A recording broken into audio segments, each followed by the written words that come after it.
I remember those days like they were yesterday. Mom, Dad, and me, Megan, the perfect little family. We weren't rich or famous, just ordinary folks living our best life.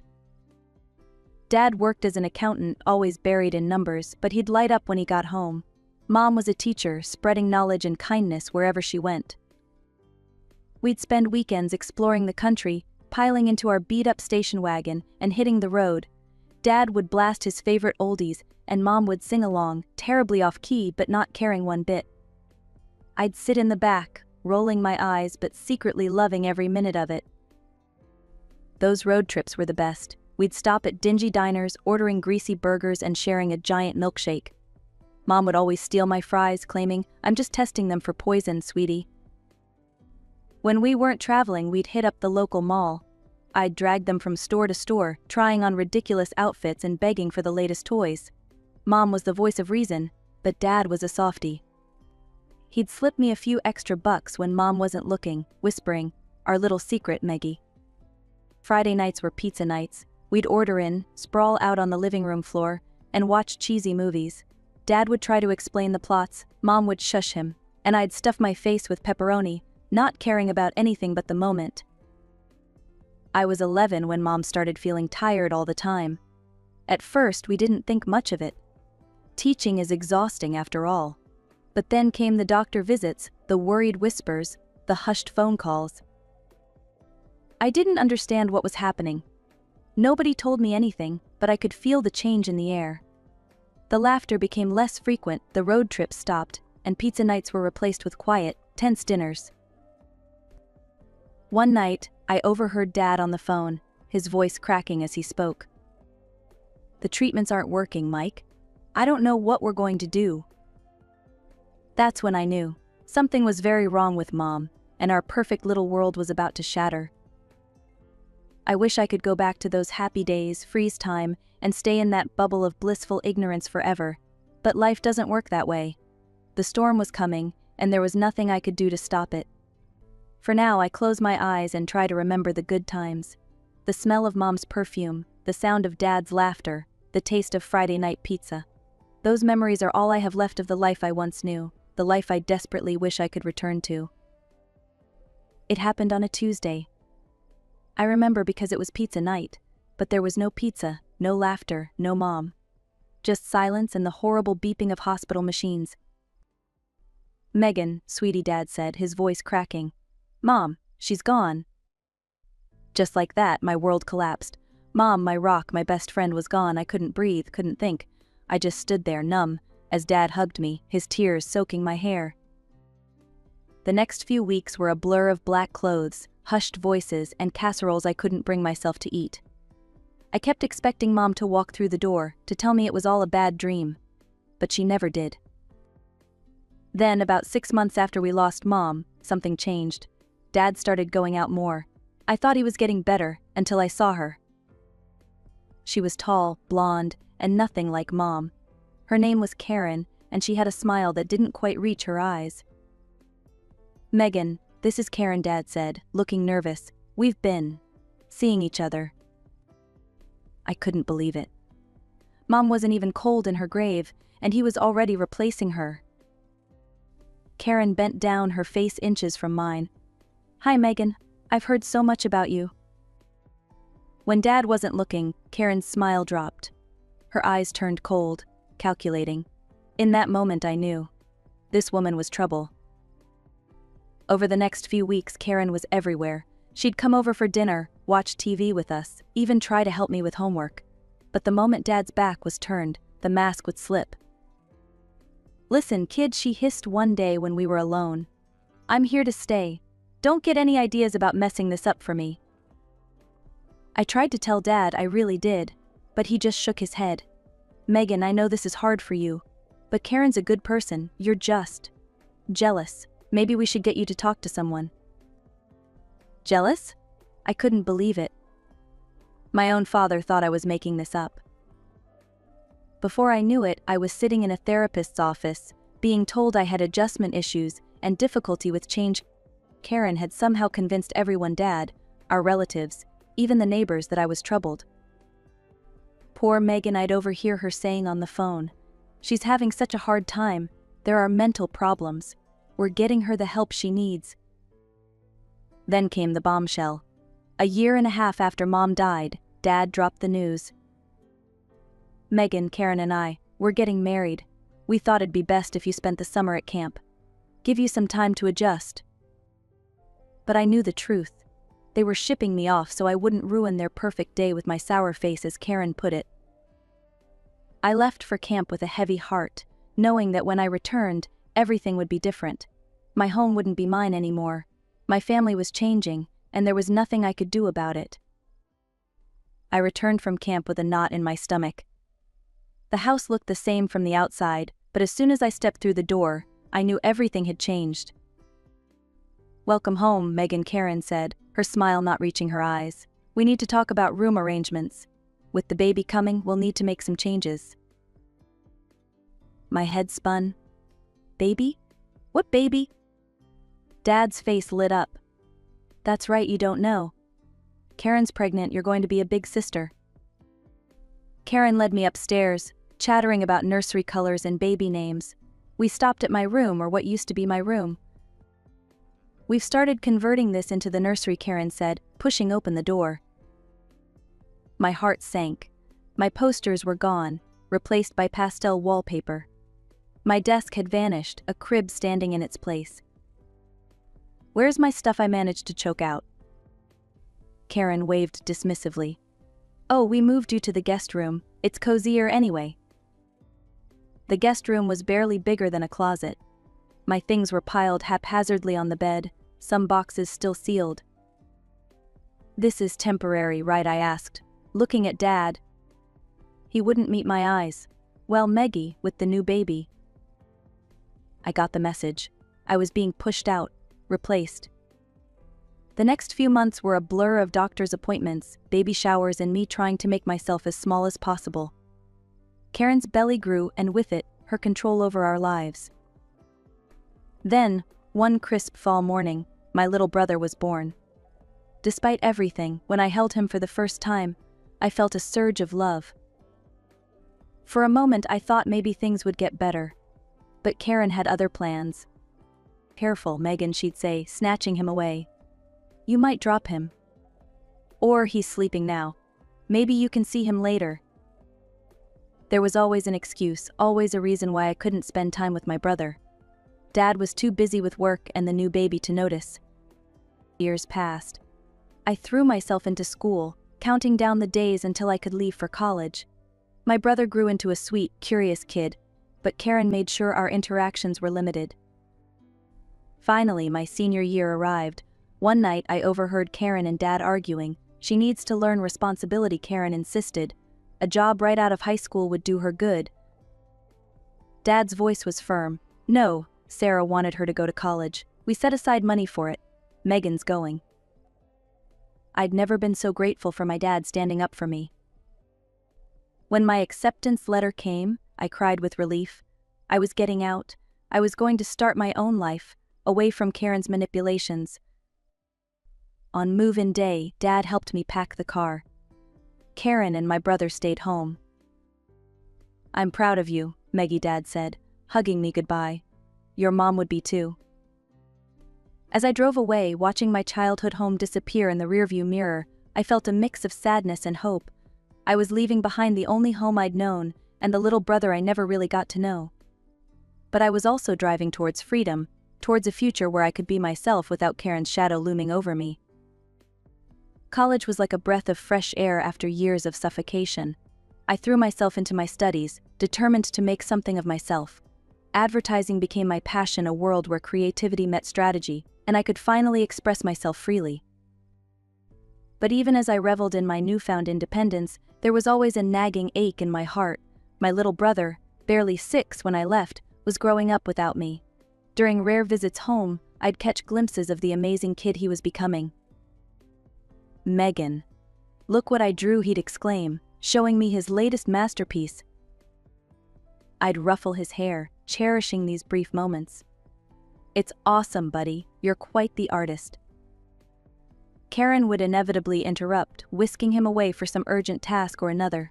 The distance between us grew with each passing year. Graduation day arrived, a bittersweet triumph. As I stood in my cap and gown scanning the crowd, I realized Dad and Karen weren't there. Later, a terse text arrived: "Congratulations on graduating. Dad, Karen." It stung, but I refused to let it dampen my spirits. I had a future to build. Thanks to my internships and portfolio, I landed a job at a hip advertising agency in the city.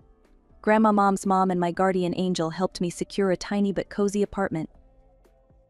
"Your mother would be so proud," she said, pressing a check into my hand. "This is for rent. She always wanted you to have a good start." Life settled into a comfortable rhythm. Work was challenging but rewarding. I made friends, went on dates, and slowly began to heal from the wounds of my past. For 3 years I lived in relative peace, with only occasional, awkward holiday visits to break the calm. Then, out of the blue, my phone rang. Dad's name flashed on the screen. "Megan, it's Dad. I have some news. We've sold the house and bought a new place, bigger, more modern. I was hoping. Well, would you help us move? It might be a good chance for us to reconnect." I was speechless. After years of distance, this sudden olive branch felt surreal. "Karen would be happy to see you too," he added, though I doubted that. "And your brother? Megan, he's 12 now. He asks about you all the time." I closed my eyes, weighing my options. Part of me wanted to refuse, to protect myself from more hurt. But another part, the part that still missed my family, that longed for reconciliation, won out. "Okay," I said finally. "I'll come." Great Dad's relief was palpable. "I'll text you the address. See you this weekend." As I packed a bag for the weekend, my emotions swirled. Hope mingled with anxiety, excitement with dread. Whatever happened, this visit would change everything. I just didn't know if it would be for better or worse. I pulled up to the address, my jaw dropping at the sight. The house was enormous, all sleek lines and modern architecture. It looked nothing like the cozy home I grew up in. Taking a deep breath, I walked to the front door and rang the bell. Dad opened it, a hesitant smile on his face. "Meggie, you made it." "Hi, Dad," I said, stepping inside. Karen appeared behind him, her smile as plastic as ever. "Megan, how? Nice of you to come," she said, her tone suggesting anything but. I looked around, expecting to see my brother. "Where's—" "Oh, he's staying with my parents for the weekend," Karen cut in smoothly. "We thought it would be easier to move without him underfoot." The look in her eyes told me everything. This was deliberate. She'd made sure my brother wouldn't be here, denying me even this small chance to reconnect with him. Swallowing my disappointment and anger, I forced a smile. "So where do you want me to start?" For the next few hours, I threw myself into the work. I scrubbed floors, arranged furniture, and hung curtains. It was easier than trying to make conversation with Dad or enduring Karen's false pleasantries. As I was sorting through some boxes in what would be the study, I came across a pile of framed photos. My heart stopped as I recognized one particular frame. It was a portrait of Mom, the one that used to hang in my childhood bedroom. Her smile beamed at me from beneath a layer of dust. Clutching the photo, I walked into the living room where Dad and Karen were discussing paint colors. "Dad," I said, my voice shaking slightly, "why is Mom's picture in a pile of junk?" Dad's face fell, a mix of guilt and sadness crossing his features. He opened his mouth to speak, but Karen beat him to it. "Oh, that old thing," she said dismissively. "We decided those photos don't really fit with the new decor. They're a bit superfluous, don't you think?" Superfluous. The word hit me like a slap. My mother's memory, reduced to an outdated decoration. "Superfluous," I repeated, my voice dangerously low. "This is my mother, your wife," I added, looking at Dad. Dad at least had the decency to look ashamed. "Megan, we didn't mean." But I was already moving, gathering up every photo of Mom I could find. I found her old jewelry box, a few of her books. Without a word, I carried them out to my car, ignoring Karen's protests and Dad's weak attempts to explain. As I placed the last item in my trunk, I felt a storm of emotions threatening to overwhelm me. Anger at Karen's callousness, disappointment in Dad's spinelessness, and a deep, aching sadness for the mother I'd lost and the family that seemed beyond repair. I slammed the trunk shut, the sound echoing in the quiet street. For a moment, I considered getting in the car and driving away, leaving this mess behind once and for all. But something stopped me. Maybe it was the memory of Mom, her voice in my head telling me to be strong. Maybe it was the thought of my little brother who I still hadn't seen.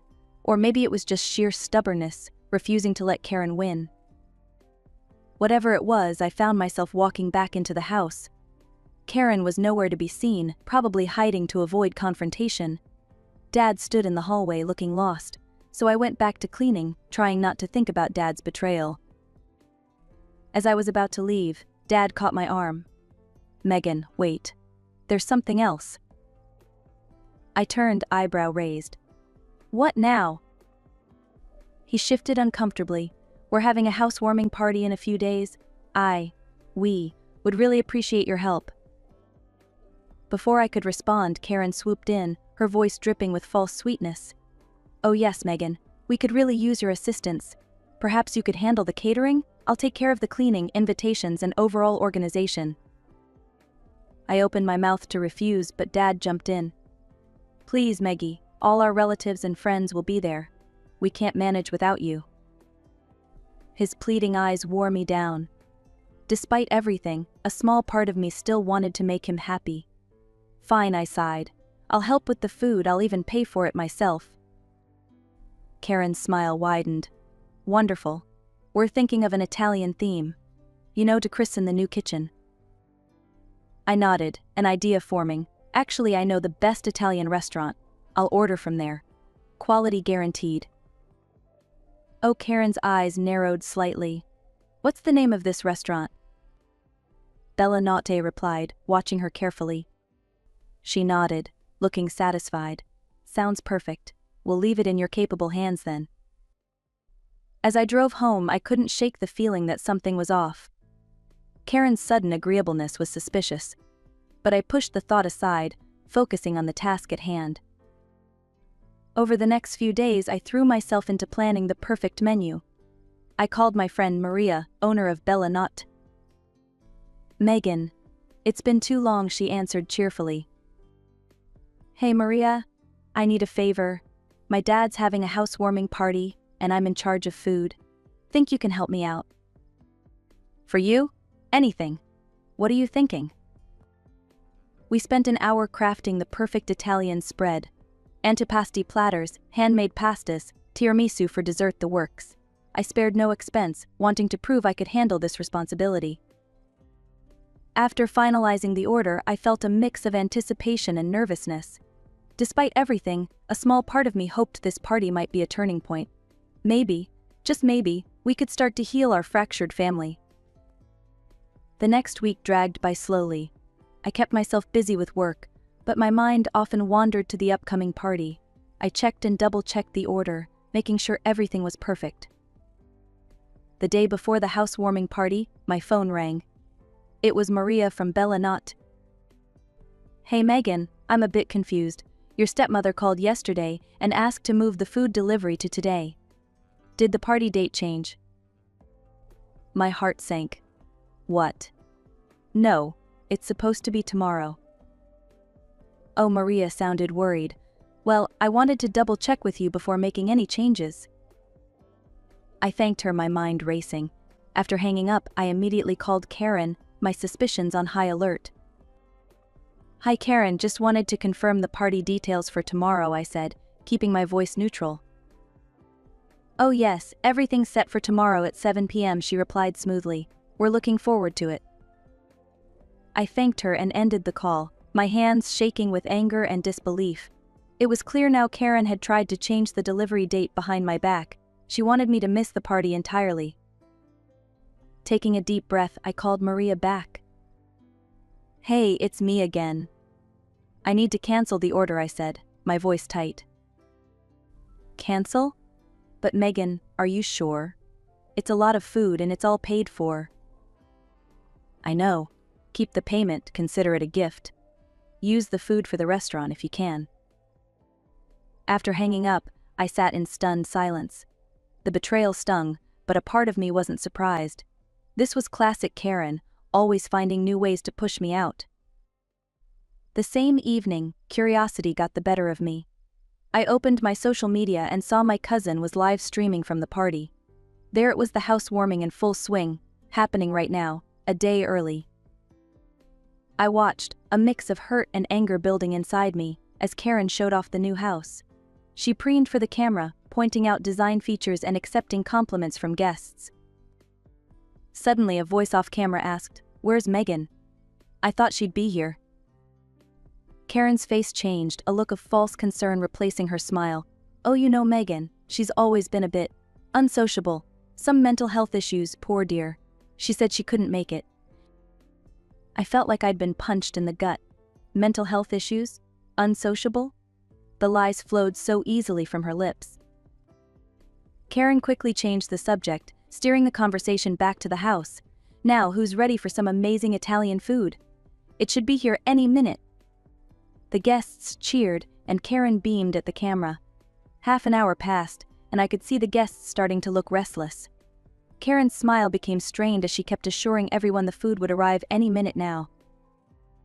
I couldn't tear my eyes away from the live stream. Karen's perfectly crafted facade was crumbling before my eyes. Her smile had become a grimace as she dialed the restaurant's number, the speakerphone amplifying every word for the gathered guests. "Hello, Bellanot. This is Karen. Where is our food order?" The response was clear and devastating. "I'm sorry, Mom, but that order was cancelled earlier today by Megan. There won't be any delivery." Karen's face contorted with rage. "What? That little John," she shrieked, turning to my father. "Call Megan right now." Dad, looking flustered, pulled out his phone. I watched, heart pounding, as he dialed my number. When I answered, his voice boomed through the speakerphone. "Megan, how could you cancel the food order? You've ruined everything." Taking a deep breath, I replied calmly, "Dad, why did you change the date of the housewarming? Why wasn't I invited?" The room fell silent. Dad's face paled as he stammered, "We," Karen said. Murmurs rippled through the crowd. Guests exchanged meaningful glances, eyeing Karen and Dad with suspicion. Suddenly Karen snatched the phone from Dad's hand. "You ungrateful brat," she screeched. "After everything we've done for you, you're trying to sabotage us, aren't you?" I let her rant for a moment before speaking, my voice steady and clear. "I think everyone can see now who really has mental health issues in this family. And it's not me."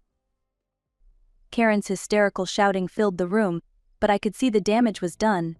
Guests were backing away, some already heading for the door. "I'm done being your scapegoat, Karen," I said firmly. "And Dad, I'm done watching you choose her over your own daughter. Goodbye." I ended the call and closed the live stream, my hands shaking but my resolve strong. It was over. The lies, the manipulation, all of it laid bare for everyone to see.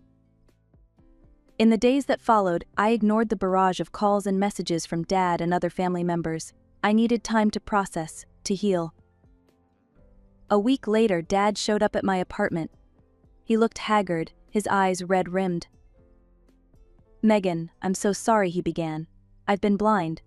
I let Karen control everything, and I lost sight of what really matters. Please, give me a chance to make things right." I wanted to slam the door in his face, but something in his expression stopped me. "It's not that simple, Dad. You abandoned me. You forgot about me." "I know," he said, his voice breaking. "But I want to change. I promise I'll do better. Please, Meggie." Slowly, cautiously, we began to rebuild our relationship. Dad started calling regularly, and we met for coffee every week. He even brought my little brother along sometimes, away from Karen's watchful eye. As for Karen, I heard through the grapevine that she'd become something of a pariah among the family. Her lies exposed, she retreated into a shell of bitterness.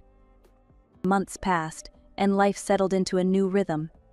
I threw myself into my career, climbing the ranks at the advertising agency. My creativity flourished, fueled by the emotional turmoil I'd endured. I don't know what the future holds for my family. The wounds are deep, and healing takes time. But for the first time in years, I feel hopeful, I'm living life on my terms, pursuing my passions and slowly, carefully, allowing love back into my heart. As I look out at the city lights from my apartment window, I can almost hear Mom's voice. "You're stronger than you know," Maggie she used to say. And you know what? She was right.